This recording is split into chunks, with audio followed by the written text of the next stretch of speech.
ओम नमः शिवाय। बाबा वैद्यनाथ की कृपा सदैव आपके और आपके परिवार पे बनी रहे। भक्तों, भोले बाबा बहुत ही दयालु हैं और सोमवार का दिन बाबा वैद्यनाथ को समर्पित है। इसलिए जो भी भक्तगण सोमवार का व्रत रखते हैं वह इस व्रत कथा को पूरी सुने।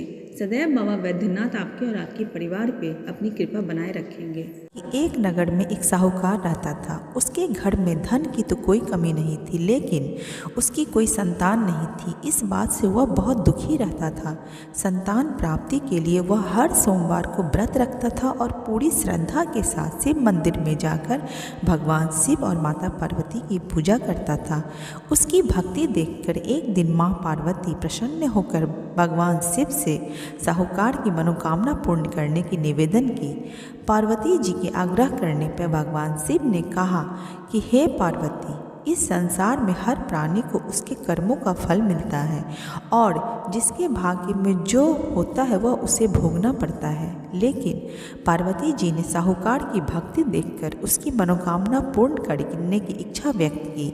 माता पार्वती के आग्रह पर शिव जी ने साहूकार को पुत्र प्राप्ति का वरदान दिया और उसे यह भी बता दिया कि यह बालक 12 वर्ष तक ही जीवित रहेगा। साहूकार यह सब बातें सुन रहा था, इसलिए उसे ना तो इस बात की कोई खुशी थी और ना ही दुख था। वह पहले की भांति शिव जी की पूजा किया करता रहा। कुछ समय बाद साहूकार की पत्नी को एक पुत्र का प्राप्ति हुआ। जब वह बालक 11 वर्ष का हुआ तो उसे पढ़ने के लिए काशी भेज दिया गया। साहूकार ने पुत्र के मामा को बुलाकर उसे बहुत सारा धन देते हुए कहा कि तुम इस बालक को काशी ले जाओ और विद्या प्राप्ति के लिए ले जाओ। तुम लोग रास्ते में यज्ञ कराते जाना और ब्राह्मणों को भोजन दक्षिणा देते हुए जाना। तो इस बात को सुनकर दोनों मामा भांजा इसी तरह यज्ञ कराते हुए ब्राह्मणों को दान दक्षिणा देते हुए काशी नगरी की ओर निकल पड़े।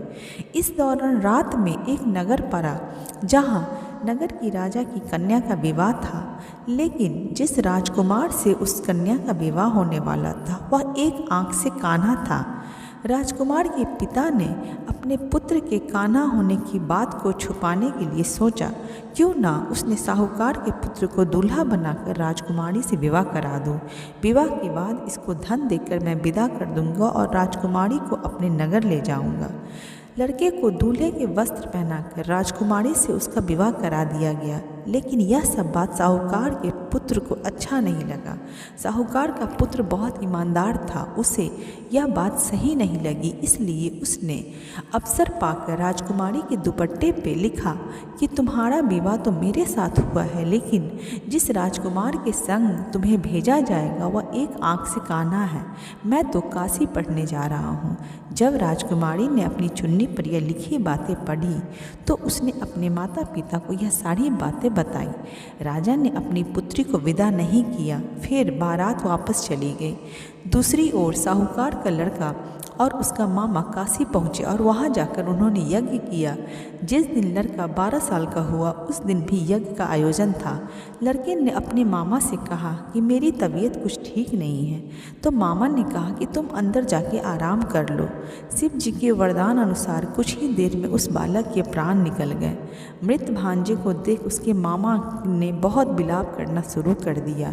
लेकिन संजोगवश उसी समय शिव जी और माता पार्वती उधर से गुजर रहे थे। तब माता पार्वती ने भोलेनाथ से कहा, स्वामी, मुझे किसी के रोने की आवाज़ आ रही है और इसका रोना मुझसे सहन नहीं हो रहा है। आप इस व्यक्ति के कष्ट को अवश्य दूर करें। यह सुनने के बाद जब शिव जी वहाँ गए तो शिव जी ने मृतक बालक के समीप गए और बोले कि अरे, ये तो वही साहूकार का पुत्र है जिसे मैंने 12 वर्ष की आयु में वरदान दिया था, जो सिर्फ 12 वर्ष तक ही जिंदा रह सकता था। उसके बाद उसकी मृत्यु निश्चित थी। अब माता पार्वती को यह बात अच्छी नहीं लगी। वह बहुत भाव विभोर हो गई। लेकिन भाव विभोर होते हुए माता पार्वती ने महादेव से कहा कि आप इस बालक को और आयु देने की कृपा करें।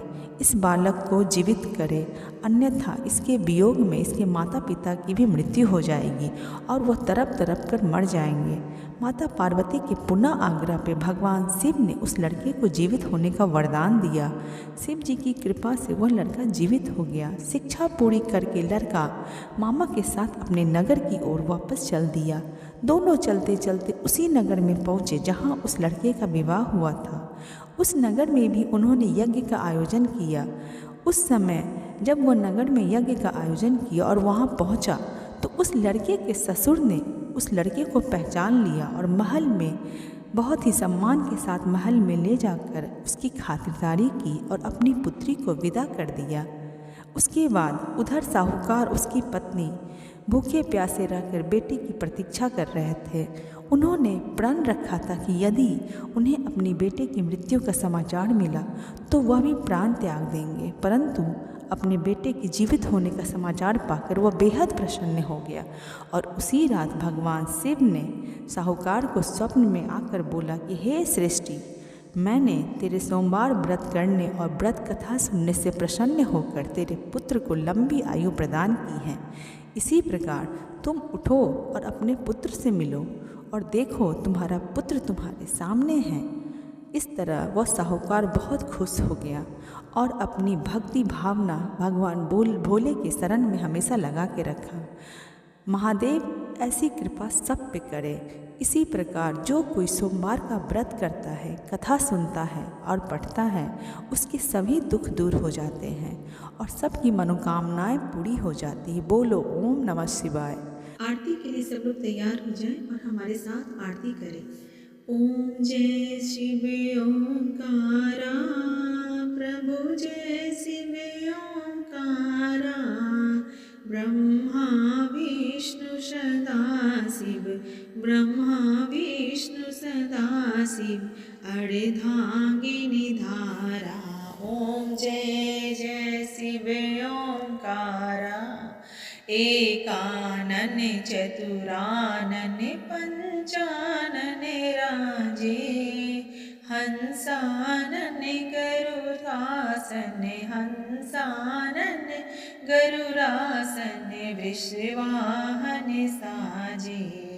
ओम जय शिव ओंकारा, दो भुजा चार चतुर्भुज, दस भुजे अति सोहे, त्रिगुण रूप निरखता, त्रिगुण रूप निरखता, त्रिभुवन जन मोहे। ओम जय शिव ओंकारा, अक्षमाला बनमाला रुंडमाला धारी, प्रभु रुंडमाला धारी, चंदन मृग मद सोहे, चंदन मृग मद सोहे, भाल शशिधारी।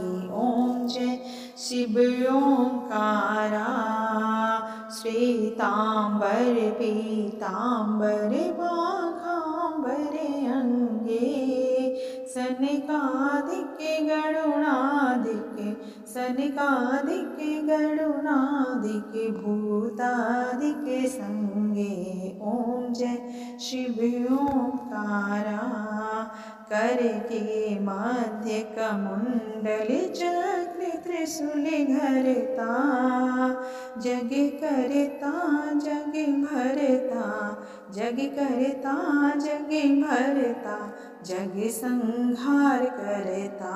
ओम जय शिव ओंकारा, ब्रह्मा विष्णु सदा शिव, जानते अविवेका, प्रणवाक्षर मध्येये, प्रणवाक्षर मध्येये, तीनों एका। ओम जय शिव ओंकारा, काशी में विश्वनाथ विराजत, नंदी ब्रह्मचारी, नित्य उठी भोग लगावत, महिमा अति भारी। ओम जय शिव ओंकारा, त्रिगुण शिव जी की आरती जो कोई नर गावे, प्रभु जो कोई नर गावे। कहते शिवानंद स्वामी, कहते शिवानंद स्वामी, मन वांछित फल पावे। ओम जय शिव ओंकारा। प्रेम से बोलिए भगवान भोलेनाथ की जय।